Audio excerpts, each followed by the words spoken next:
Hey everyone, congratulations on your new paint zoom. I'm Mark. I'm here to help you get familiar with the product.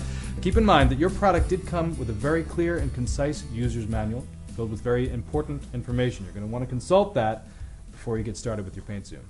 Speaking of which, here's the paint zoom. It includes the paint zoom spray gun, a paint container, viscosity cup. What is a viscosity cup? Well, the viscosity cup is used to measure and thin the paint. Okay? Right there, the hose, where would you be without it? And the motor base. Putting the whole thing together is really simple. Watch this. Spray gun, container. Simply screw the paint container onto the paint gun. Attach one end of the hose to the back of the gun, here, and the other end to the motor base. Plug it in, you're ready to go. Well, almost. First you have to prepare your space.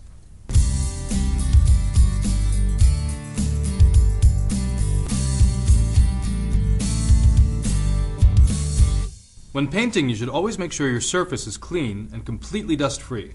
This will ensure you the best possible result. Although your paint zoom will produce very little overspray and paint mist, we recommend you cover any surfaces you wish to remain paint-free with a drop cloth and tape off all moldings, outlets, window frames, etc. And remember, keeping yourself safe is the most important thing. When painting, you always want to wear eye protection. You could use the big goggle kind like that, especially if you already wear glasses. I like to wear the smaller kind. It's really up to you. And you always want to breathe in as little paint fumes as possible. So you got your handy dandy mask right here. You always want to wear that. I'm not going to wear it right now because then you won't be able to understand what I'm saying. But when you're painting, it's crucial that you wear yours. And of course, remember that your user's manual has very important safety information. You're always going to want to look that over before you start using your paint zoom.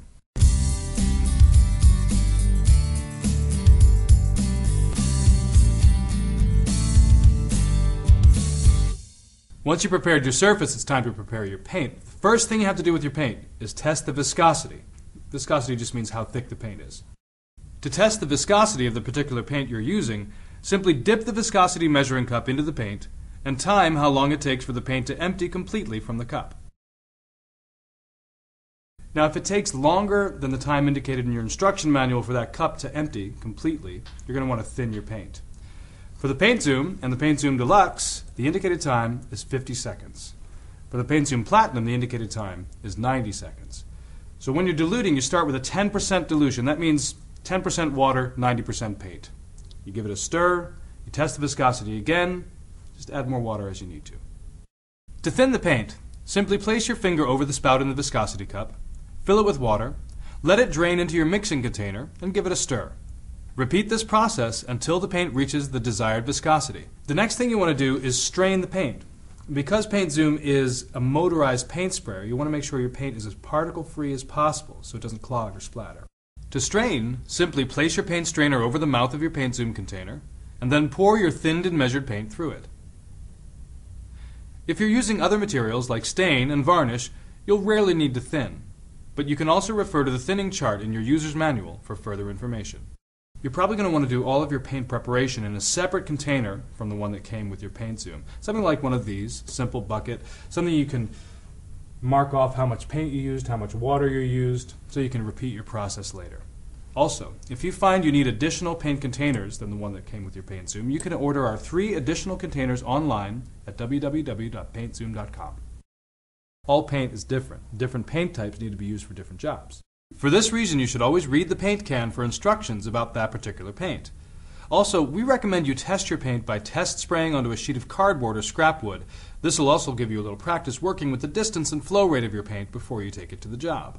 When you're spraying something high up, such as the top of a wall or a ceiling, you should angle the suction tube towards the rear of the paint container.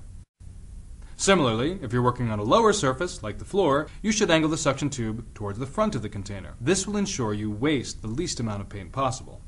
One of the things that makes Paint Zoom so spectacular is its versatility. You can do multiple different types of projects because of this spray pattern adjuster. It's got 3 positions: horizontal,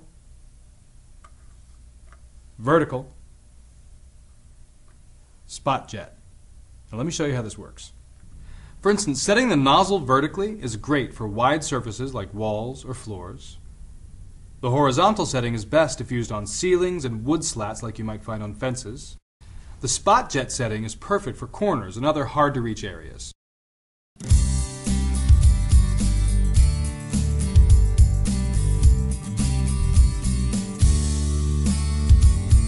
Here's some quick tips to help you paint like a pro. It's recommended that you always keep your paint zoom the same distance from the surface you're painting as you go along, and overlap your strips to avoid dead space. We suggest 8 to 10 inches is a good distance, and should give you the maximum paint width. Paint a thin coat first, wait a few minutes for it to dry, and then go over it with a thicker coat. This will result in a more smooth, even paint job. There should be very little movement in your wrist, otherwise the paint flow will be uneven. A technique most commonly used by professional painters is the crisscross technique. This just means spraying the paint in horizontal strips, then adjusting the air cap, and crossing over these strips with vertical strips.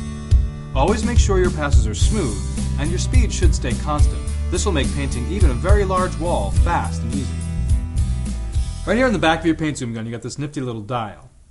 This adjusts the intensity of the paint flow from the gun. You turn it clockwise to decrease the paint flow. You turn it counterclockwise to increase the paint flow. If you're spraying closer to your surface, your paint flow needs to be lighter, and if you're farther away, you should increase the paint flow. This will give you maximum coverage.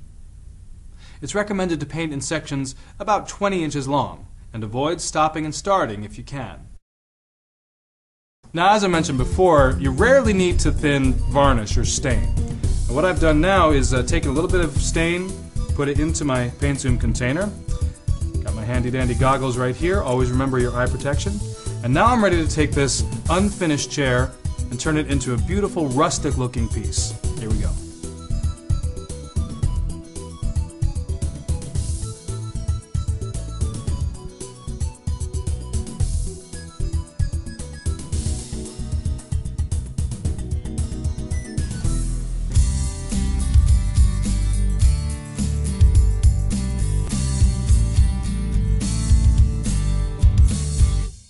Keeping your paint zoom clean is very important for a professional looking paint job. A good clean gun will ensure that paint colors don't get mixed together and that the flow is smooth and even. During a painting job, if you need to change your paint for any reason or take a break, all you need to do to clean out your gun and keep it working well is unscrew the paint container. If there's any paint left over, store it in a sealed container to preserve it so it can be reused later. Fill your paint container with warm water, attach it to the gun, and then press the trigger on your paint gun and let the water run into a bucket until it is safely paint-free. When you're finished with your job, you should deep clean your paint zoom.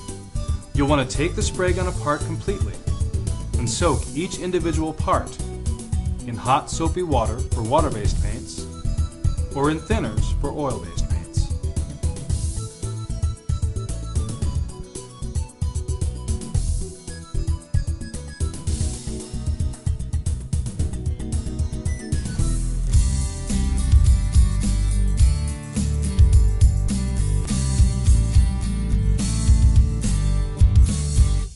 While using your paint zoom, you may come across a few simple problems. If you're getting uneven, splattered coverage, your paint is too thick. Try thinning or straining the paint. If your coverage is too light, try to spray slower and move closer to your surface, or simply increase the paint flow. If you're running into drips and snags, increase your distance from the surface, or try thinning your paint. If you're ending up with orange peel, otherwise known as air bubbles, the surface temperature is too cold and there are air pockets in your paint. Try to reduce viscosity and paint in warmer weather. If the paint is leaking from your spray gun, the container might